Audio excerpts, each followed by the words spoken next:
அதான் நான் சொன்னேன்ல. அதாவது இந்த பாருங்க, இப்ப ஜாய் கிஷ்டிலா பார்த்தீங்கன்னா, சம்மதப்பட்டு தான் மாதம்பட்டியோட வந்து சேர்ந்து இருந்திருக்காங்க.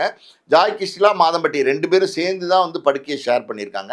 ஸோ அப்படி இருக்கும்போது, அவங்களுக்குள்ள சில பிரைவேட்டான விஷயங்கள், பிரைவசியான விஷயங்கள் இருந்திருக்கும். நிச்சயமா இருந்திருக்கும். அப்படி இருக்கும்போது, அந்த பிரைவசியான விஷயங்களை வந்து இன்னைக்கு வந்து சோசியல் மீடியால வந்து லீக் பண்றாங்க. மாதம்பட்டி வந்து அதாவது வந்து பொண்டாட்டி, நான் வந்துட்டேன், குளிச்சுட்டேன், இப்ப கிளம்பிட்டு இருக்கேன் இப்படின்னு பேசுறதெல்லாம் பார்த்தீங்கன்னா, லீக் பண்ணியிருக்காங்க. இதெல்லாம் பார்த்தீங்கன்னா, முற்றிலும் தவறு. அதாவது பிரீச் ஆஃப் ட்ரஸ்ட். ஒருத்தவங்க ஒரு ஒரு நீங்க கணவன், மனைவி, என்னுடைய கணவன், என்னுடைய கணவனை என்னுடைய சேர்த்து வைங்க, இந்த அளவுக்கெல்லாம் நீங்க பேசுறீங்களே, அப்படி ஒரு கணவன் மனைவிக்குள்ள இருக்கிற அந்தரங்க விஷயங்கள வந்து நீங்க வந்து இப்படி பப்ளிக்கா சோசியல் மீடியால கணவன் போடுவீங்களா? கணவன் ஒரு பார்க்கக்கூடிய விஷயத்த சோசியல் மீடியால இல்ல போடுவீங்களா? ஒரு மனைவி வந்து ஒரு உண்மையாவே தாலி கட்டின மனைவியா இருந்தா, கணவனோட இருந்த அந்தரங்க விஷயங்களை வந்து சோசியல் மீடியால அந்த மனைவி போடுவாளா? போட மாட்டா. ஸோ அதுலேருந்தே என்ன தெரியுதுன்னா, நீங்க வந்து ஒரு முழு மனைவியா நீங்க உங்களுக்கு இல்ல. நீங்க வந்து ஏதோ ஒரு காரணத்தோட தான் நீங்க ரங்கராஜ் கிட்ட பழகியிருக்கிறீங்க.